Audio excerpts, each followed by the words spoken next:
Hey guys, what's up? It's here. I'm reviewing the 6th studio album by the British rock band Bring Me the Horizon with their new album, Ammo. I had heard the first 4 singles at least. I didn't listen to Nihilist Blues yesterday, but Mantra, of course, and Wonderful Life I heard, and those were the more rockier tracks on the album. And then you heard Medicine, which got a little bit more poppy, and you're like, okay, so this is going to be something more of, like, That's the Spirit caliber. Mother Tongue was the first one I really didn't like that much. So at least 3 of the 4 singles I heard beforehand were actually good. What do we got? Well, the first track, I Apologize If You Feel Something, is kind of a good intro song, because it's really not like a song, it's an intro song, to go along with a song like Ouch, which is just kind of like, someone put in the comments for that song, like a Follow You diss track. And then there's also Fresh Bruises, which is more instrumental than anything. I took a listen to Sugar Honey Iced Tea, and that's one of the more heavier tracks on the album, although the little synths that they put in there kind of reminded me a lot of like Muse with Dig Down and Madness, just that little bass synth that they would use. But hey, it was cool. It was a cool effect. The only feature that I really liked throughout this entire album, because there's 3 on here. There's Grimes on Nihilist Blues, Razel on Heavy Metal, which is another good song, and Danny Filth on Wonderful Life. Danny Filth, I think, fit that song perfectly. He was probably my favorite feature on the album. And Razel was okay on Heavy Metal. I think Grimes had the weakest on Nihilist Blues, but hey, I mean, whatever. I was questionable with some of the 2 other features, but they weren't terrible. I really don't like the final track. I don't know what to say. I mean, it has its moments, but it's got more moments that just kind of put me to sleep than anything. So, I think that, it just doesn't bring a lot to the table. What else we got here? Why You Gotta Kick Me When I'm Down's a nice song. And Mother Tongue, I will say there's good aspects to it, but that chorus is just kind of, I don't know, it's very annoying. They used a lot more of the voice effect in this album than they usually had. Like, they did use it in, of course, Sempiternal, and There Is a Heaven, and That's the Spirit, but they didn't do it as much as this. A lot of their titles, the song titles were sung, like Mantra was sung by what sounds like a Siri.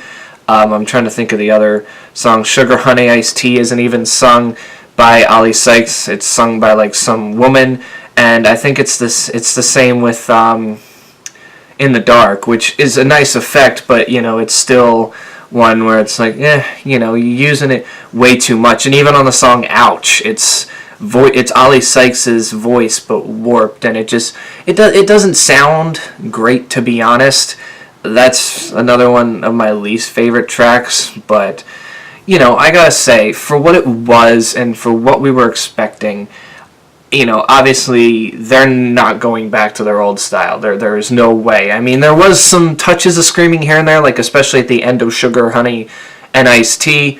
There was a shade of screaming, but this band is finding new ways to build itself up, and I think they did a good job making the first 2 tracks like the rock tracks, like ones that will make fans go, oh, okay, so they're still doing the rock thing, and then putting out songs like Medicine and Mother Tongue and saying, okay, well, not only are they doing the rock thing, but they're still doing the pop thing. I said it before. I said this album is probably going to sound a little bit similar to That's the Spirit. However, I feel like That's the Spirit had a lot more heavier, upbeat moments. This album, it had its moments, but it had a lot more beat-driven moments than it did instrumental moments on some of the songs, and I think that was one of like the big changes in this album. Not to say I hated it, like I said.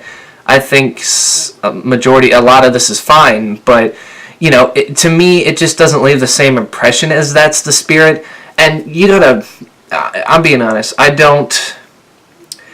wasn't a fan of their first 2 albums, and I think their 3rd album is not great either. It's the best to me. I was never a fan of that deathcore thing that they did, And then when I heard Sempiternal, I was like, this is cool. It seems like they're like going in a different direction and all this stuff. You know, I heard Shadow Moses first, and then That's the Spirit came out, and I'm like, you know what? I like this direction. And when I heard that they were doing something similar for this album, I was like, okay, I'll give it a listen. And unlike That's the Spirit, I don't see a lot more memorable songs outside of Mantra, Wonderful Life, Medicine, Heavy Metal, and Sugar Honey Iced Tea. A lot of these other ones, like, they're okay, they're fine, but they're nothing compared to the non-singles on That's the Spirit. Like, there was a bunch of just, even the underrated singles on That's the Spirit, like Oh No, Avalanche, True Friends, I feel like held up a lot better. Blasphemy, Run, those songs have definitely fared better than some of the so far non-singles on Ammo, but it's got 5 singles already, so who knows how many more singles there will actually be. So it was hard for me to rank this thing because, once again, I didn't find it bad, but I also wasn't finding it as enjoyable as I thought it was going to be. So the highest I can give this album, and some people are going to hate me for it, but the highest I can give this album is a 6 out of 10. Because, like I said, there's just some songs that hit on the mark. There's some songs that hit on the mark for a little bit, then take you downward. And then there's just the songs that just don't hit me at all. And that's why I had to give it a 6, because this album is just like, to me. Like, it's not going to make a best of the year list, but it's also not going to make a worst of the year list. So it's just kind of like very in between, but I can nitpick the songs on here that I want to hear and enjoy it. I'm not complaining about it. They're maturing, and for a 4-year wait, it wasn't anything spectacular, but hey, at least they're still making music despite all the shit that happened in between That's the Spirit and all that stuff. So I'm not mad that this album wasn't as great, but you guys are probably mad at my rating. So anyway, tell me in the comments below, what did you think of this album? What would you rate it out of 10? What are your favorite songs? What are your least favorite songs? And yeah, I hope you guys enjoyed. Please remember to like and subscribe. If you're on Facebook, share. And I will catch you guys in the next one.